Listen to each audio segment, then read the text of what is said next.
Bom dia, meus anjos. Boa tarde para os alunos da Tia Zeneide. Nós vamos continuar com nossa aula de história. Eu vou recapitular com vocês aqui sobre a Guerra dos Mascates, que foi uma guerra muito violenta, uma das mais violentas revoltas nativistas. Então, com a decadência como eu já havia falado, com a decadência pernambucana, depois da expulsão dos holandeses, a aristocracia empobrecida mantinha o domínio político da região através da Câmara Municipal de Olinda, ao qual detinha o controle do Porto de Recife. Então, a Guerra do Mascate foi mais do que o quê? Um domínio, uma briga política, porque os olindenses queriam dominar Recife, dominar o porto, controlar o porto, onde era desembarcado as mercadorias que chegavam em Recife. Então, os olindenses queriam essa briga, porque como eles dominavam a Câmara Municipal, eles queriam esse domínio. Então, a conquista da emancipação de Recife, através da Carta Régia de 1709, que passou a ser vila independente, conquistando autonomia política em relação a Olinda. A aristocracia rural de Olinda temia que Recife, além de ser o centro econômico, passasse a ser também um centro político de Pernambuco. Então, o que? Os olindenses eles não queriam que Recife elevasse a categoria de capital, que Recife pudesse dominar Olinda, né? E eles tinham essa briga política. Era uma briga política entre os olindenses e Recife. Inconformados, os olindenses invadiram Recife, dando origem à guerra com a invasão de Portugal. A guerra terminou em 1711. Todos os revoltosos foram anistiados, mas Recife manteve a sua autonomia e foi transformada em sede administrativa da capitania. Então, com essa briga toda, foi bom para quem? Para Recife. Porque o que dividia e o que divide até hoje Recife de Olinda é somente uma ponte.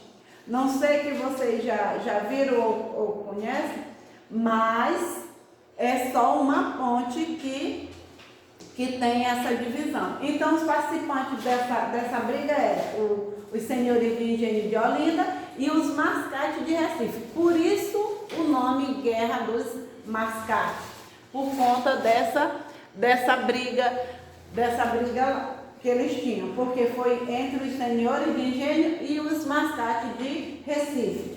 As causas, para manter a autonomia, que era o domínio da Câmara Municipal, o domínio do poder público, e Olinda não aceitava que Recife subisse sua categoria, mas mesmo assim Recife passou a ser a capital, como é até hoje.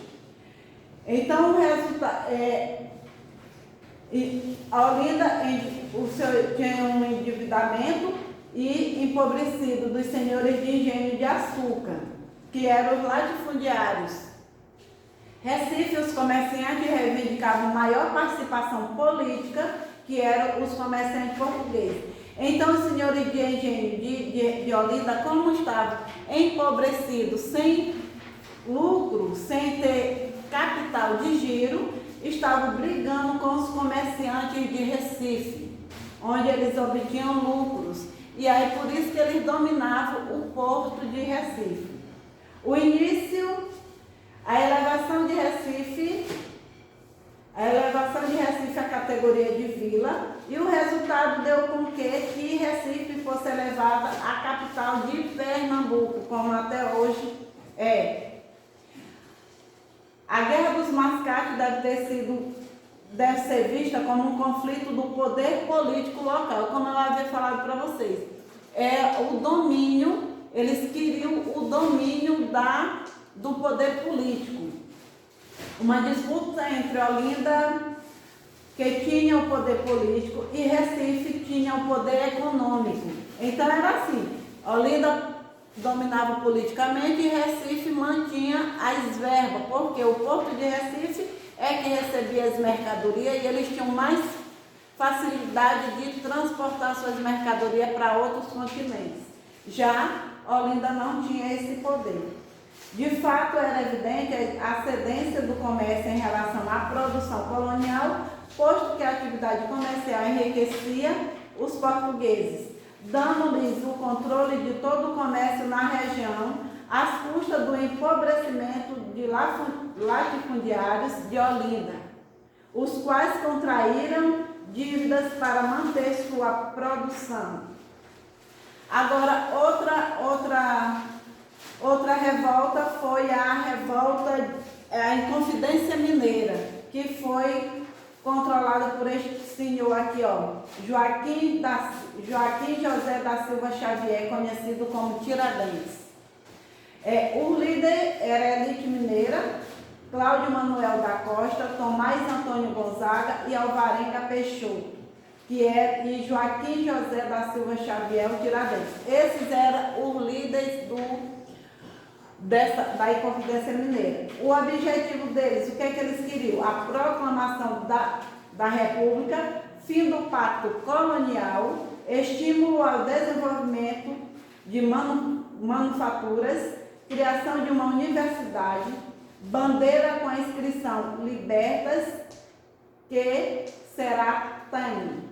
Liberdade ainda que tardia, que eles queriam que a bandeira fosse assim, e hoje é. A bandeira de Minas Gerais é esta daqui. A Inconfidência Mineira, o que foi uma das causas principais também, o esgotamento do ouro, a crise econômica, exploração abusiva de Portugal com os impostos que eram muito altos, que chamava-se derrama, a proibição de manufaturados na colônia, que é o alvará de Dona Maria I, penetração de ideais iluministas. Os líderes, como eu já havia falado para vocês, são Cláudio Manuel da Costa, Tomás Antônio Gonzaga, Alvarenga Peixoto e Joaquim José da Silva Xavier. Então, com a denúncia de Joaquim Silvério do Reis, que ele denunciou os líderes da época, ele foi o grande traidor, os líderes foram presos e degradados para a África, mas Joaquim José da Silva Xavier, Tiradentes, foi enforcado e esquartejado, como vocês podem ver aqui na imagem, ó. Ele foi esquartejado. Aqui nós temos a perna dele, bem que tem a outra perna, tem o tórax dele aqui, a cabeça dele já está aqui. Então, cada parte de Joaquim José da Silva Xavier foi mandada para um local da colônia portuguesa. Então, meus amores, nossa aula de hoje é essa de história, concluindo a revolta, os movimentos nativistas, que começou na parte 51 e 52, que foi até a 52 até a 54, e vocês vão responder a atividade na página 55, 56 e 57 do nosso livro de história, tá bom? Fique com Deus e até a próxima aula. Qualquer dúvida, estamos por aqui, ou procure as tia no PV, tá? Muito obrigada e até mais.